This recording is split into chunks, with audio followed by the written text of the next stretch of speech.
Hello students, welcome to class of business studies. Today we are going to continue with chapter 2. We have already studied the forms of organization, sole proprietorship and HUF, that is joint Hindu family business. Today we are going to study the next type of business organization, which is called partnership. And today we are going to study the features and merits and limitations of partnership. We're going to study types of partners and types of partnership. So let's go and understand what is partnership. Whenever we have to deal with any topic, we need to know the definition or explain an introductory part of the topic. So partnership, like we've studied sole proprietorship, in which there were some merits and some limitations. Due to some limitations, it has led to the emergence of this kind of business organization. Like, what were the drawbacks in sole proprietorship? In sole proprietorship, we saw there were limited resources because there was only one person to run the business, or his managerial ability was limited, or at times he was not able to take the right decisions because of lack of some expert knowledge.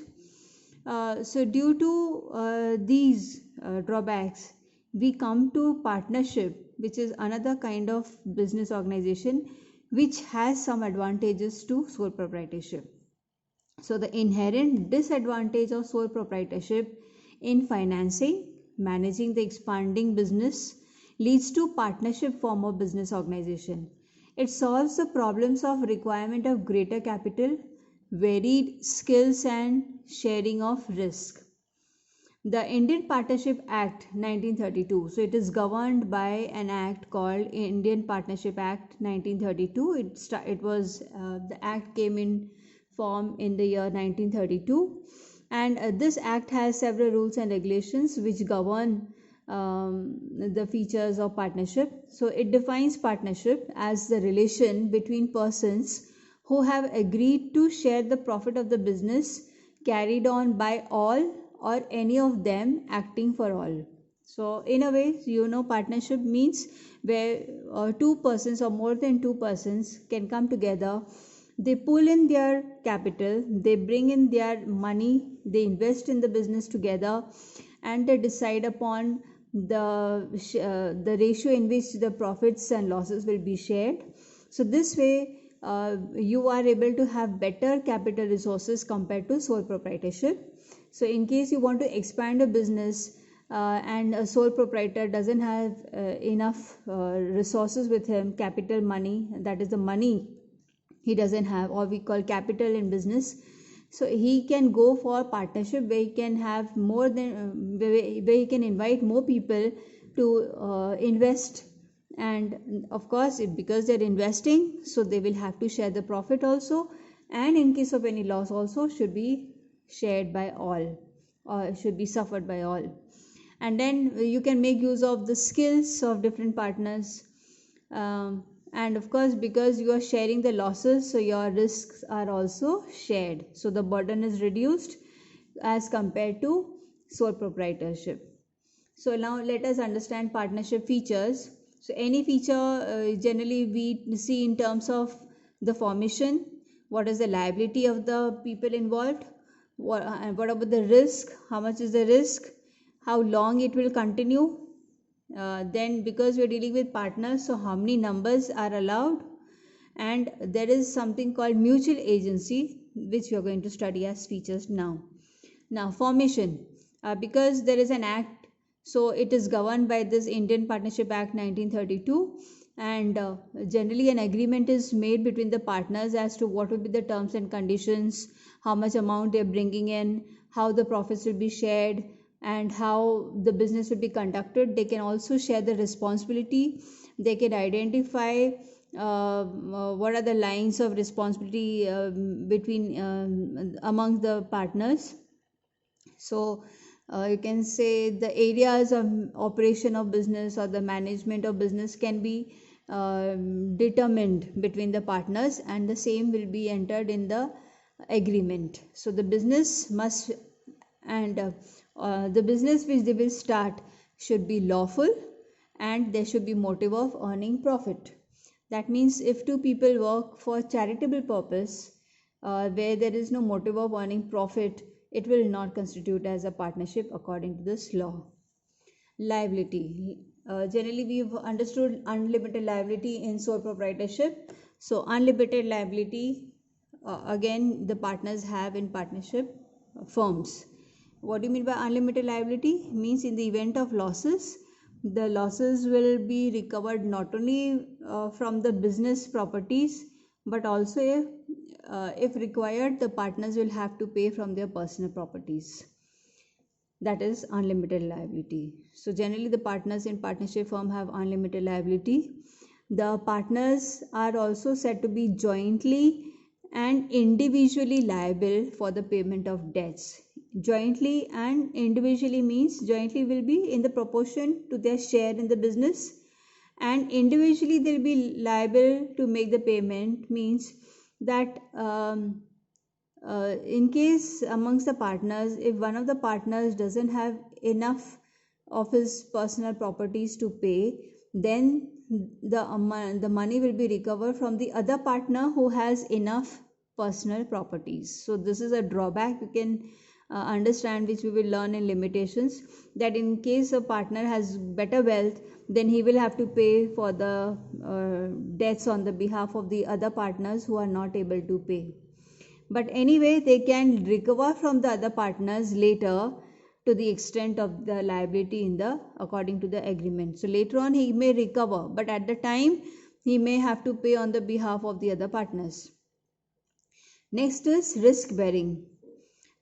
Because we've seen they are pulling in the resources, and not only the profits but the losses are also shared. So this way, because the losses are shared, he is not alone bearing the loss. There are all the partners who will be bearing the losses, and we saw they are all liable to pay. There is unlimited liability. So this way the risk is shared and the burden is reduced with the partners.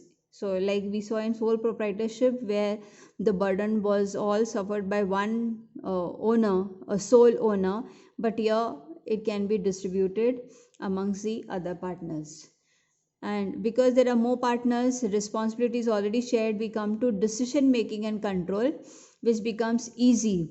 So decision making is easier because each one is responsible for his own area, and accordingly decision can be made by different partners according to their responsibilities that they have assumed, and which is already included in the agreement as to what their responsibility is.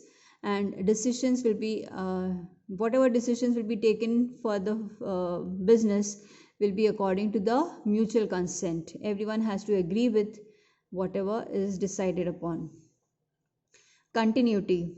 Again here the business will run as long as all the partners are there, but in the event of any death or insanity, becoming mentally imbalanced, or insolvency where a person is not able to pay, he doesn't have personal property to pay any debt, or because of his retirement, in that case the business may come to an end.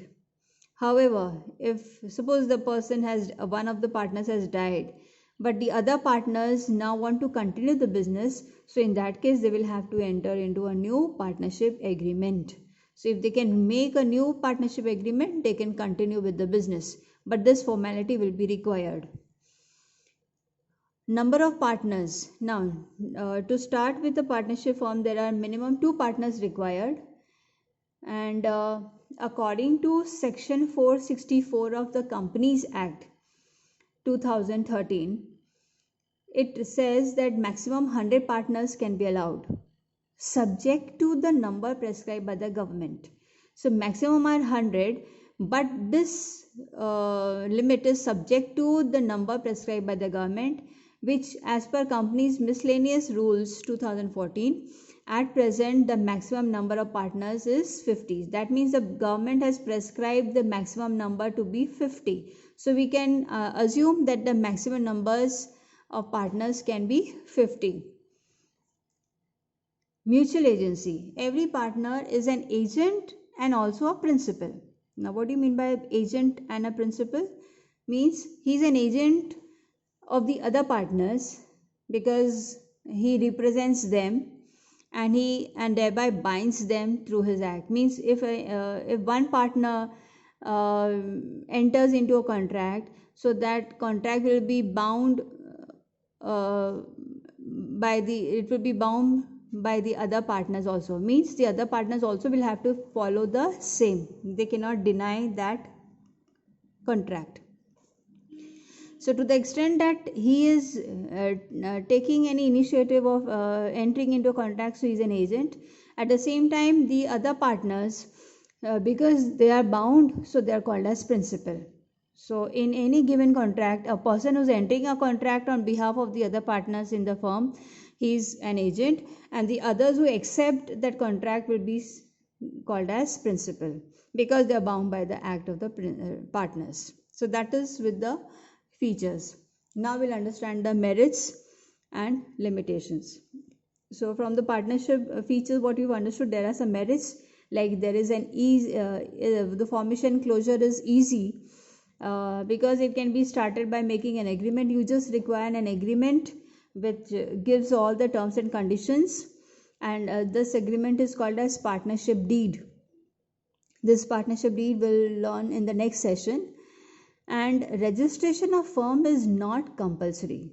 So registration of the firm with registrar of firms is not compulsory, though it is advisable.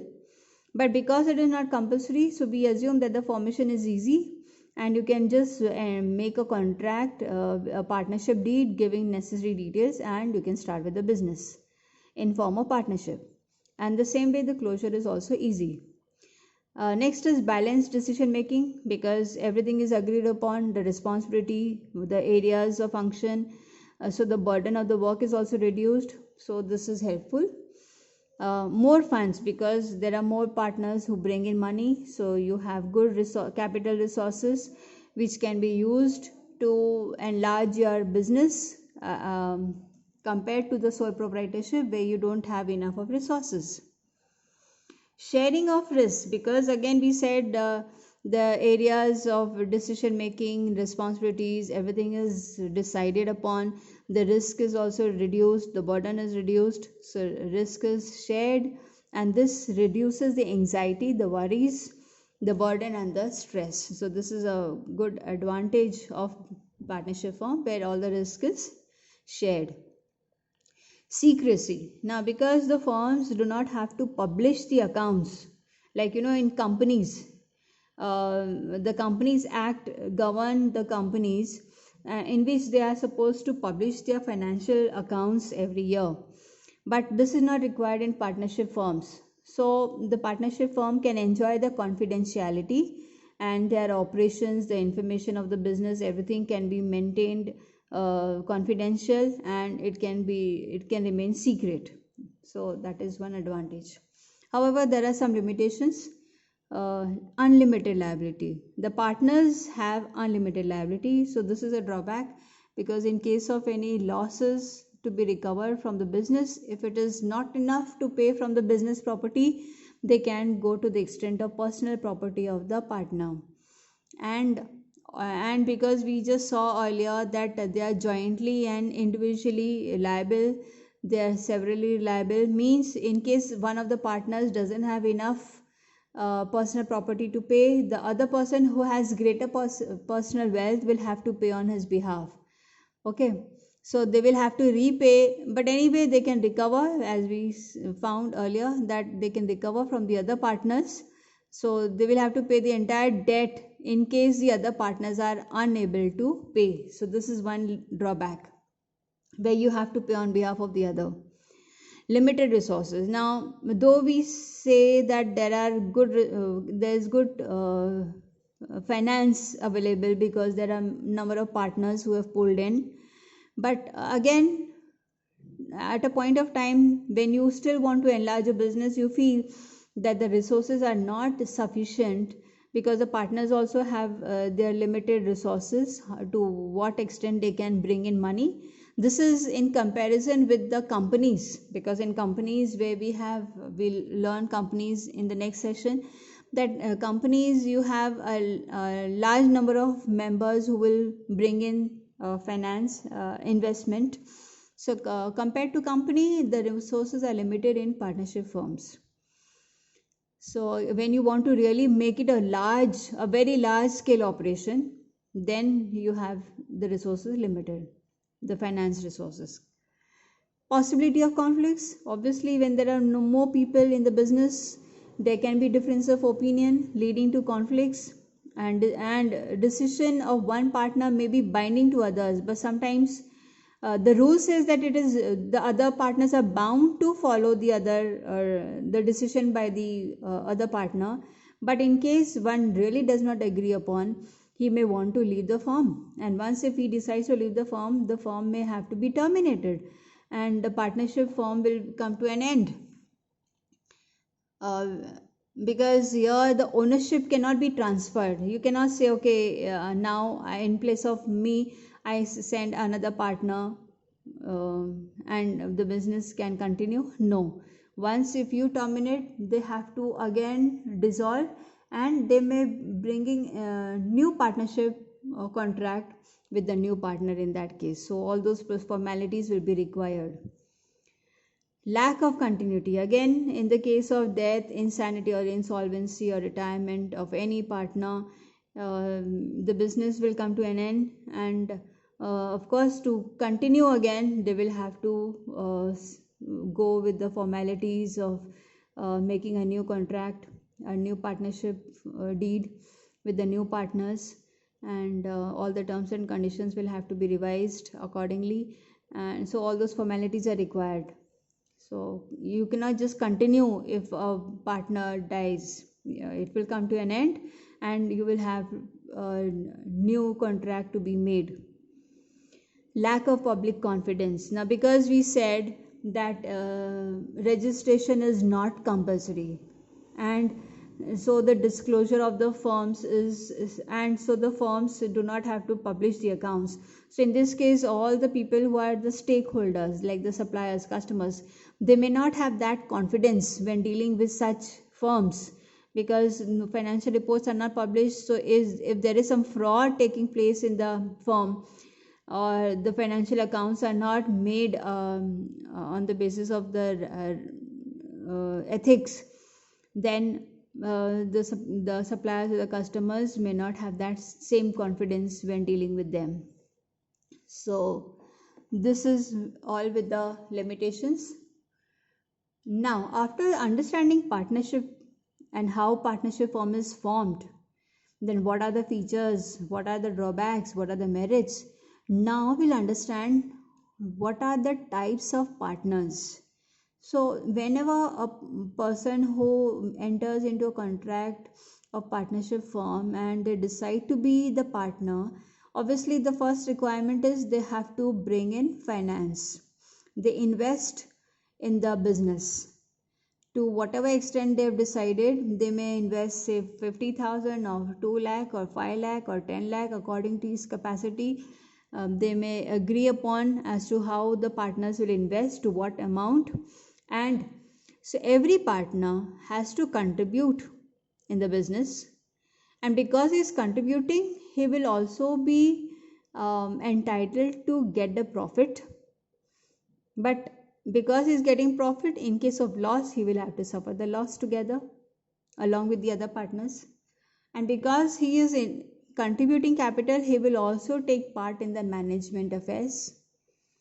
And mostly all the partners have unlimited liability. So these are the general features of any partner. But sometimes there are some variations in the partner and how they deal, how they conduct, and according to that we have, say, 6 types of partners here.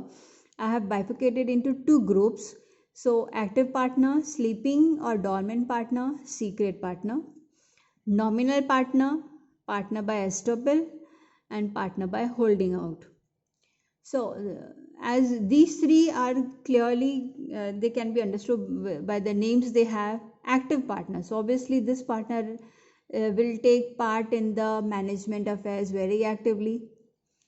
Sleeping or dormant partner, that means he does not participate in management, and all the other features are the same. They are contributing, they're participating, they are sharing profits and losses, and they all have unlimited liability. Secret partner, he contributes capital, and he participates in management but secretly. He doesn't make it open. So sometimes they don't want to make it open, and so he's called a secret partner. And of course, he will also share unlimited liability towards the creditors. Now, I hope these are clear. Now, sometimes there are partners. There are some people who are not actually partners. So, we are dealing with these three types: nominal, partner by estoppel, and partner by holding out. You need to understand them, because here they are not the partners, they are not investing any money in the business. All the three, they are not investing any money, they are not partners. Because they are not investing, they are not entitled to get any profit. But in case of any loss or any debt burden suffered by the firm, all the three will be suffering unlimited liability. They will have to pay from their personal properties in case any debt has to be recovered in the event of any such kind of burden in the firm, financial burden. But when they are not investing, when they are not contributing, why should they have unlimited liability? That's the question. Why? Because these partners somehow have allowed their names or their goodwill or their popularity or their brand name to be shared, used by the partners of the firm. Okay, so because they have allowed their names to be used by the other partners, and with which they are taking the benefit, undue advantage or undue benefit, and making the business with another firm. So because they've allowed using their name, so they will have unlimited liability. They will be liable to pay to the creditors in such a case where their names have been used by the partnership firms. So nominal partner, this means he allows his name. He only allows his name and goodwill. He does not contribute capital. All the three, they don't contribute to capital. They do not participate in management, and they do not share profit and losses, but they have unlimited liability. Okay, like a successful business. Suppose there's a small partnership firm, and they go to a well-known industrialist, and he is his friend. So he says, you please just allow your name, and I'll use your name in my business, and I'll get some contracts. So this partner, who's a rich industrialist, he allows. He says, okay, you use my name, never mind. And then this partnership firm, when they enter into a contract with any other person, they say that, look, I know that industrialist. So the other firm may assume that, okay, that industrialist is also the partner. So with that brand name, the contract is made, which is actually not right, and they assume that person is also partner. So hence, because of that assumption which they have created, which the partners have created, such a person who is allowed his name will be also having unlimited liability to pay to the creditors. Then we come to partner by estoppel. Now again here, the person in some cases, he may just give due to his conduct or behavior, he may give the impression that he is a partner. Okay, and whereas he is actually not the partner, but he is just suppose partners, they have a friend who's very well known teacher. So they say, okay, now you also come with us and we want a loan. So when they go to the bank, the banker, he finds that teacher and he knows the teacher very well. So he assumes that, oh, the teacher is also the partner, and he allows that loan to be given to the firm, assuming that that teacher is also the partner. So this teacher has again here given the impression to that banker that yes, he is the partner. So because he's allowed that impression, he has to suffer unlimited liability. And now we come to partner by holding out. Here again is a similar case where the partner has allowed himself to be represented. Okay, like here, like the same thing where the teacher, suppose the partners go along with their teacher, and they generally use the teacher's name in the business, and the other contractor assumes that okay, that teacher is also the part of the business partnership firm, he maybe is the partner. And now the teacher comes to know that oh, they're using my name, but he does not make those partners understand that they should not use his name. So he knows that they are using his name, and he allows them to use their name. So to that extent, he will be also responsible to pay the debts. So that is unlimited liability he will suffer. But in case at the right time, if he makes aware that the other firm that look, I am not the partner, they've just used my name. In case before the contract is made and he makes him clear that look, I am not the partner, so that means he is holding out himself, and once that is done, then he can save himself from such a liability. But if he doesn't do that, he doesn't make that stand clear with the other firm, then he will suffer the unlimited liability. So these are the types of partners. Now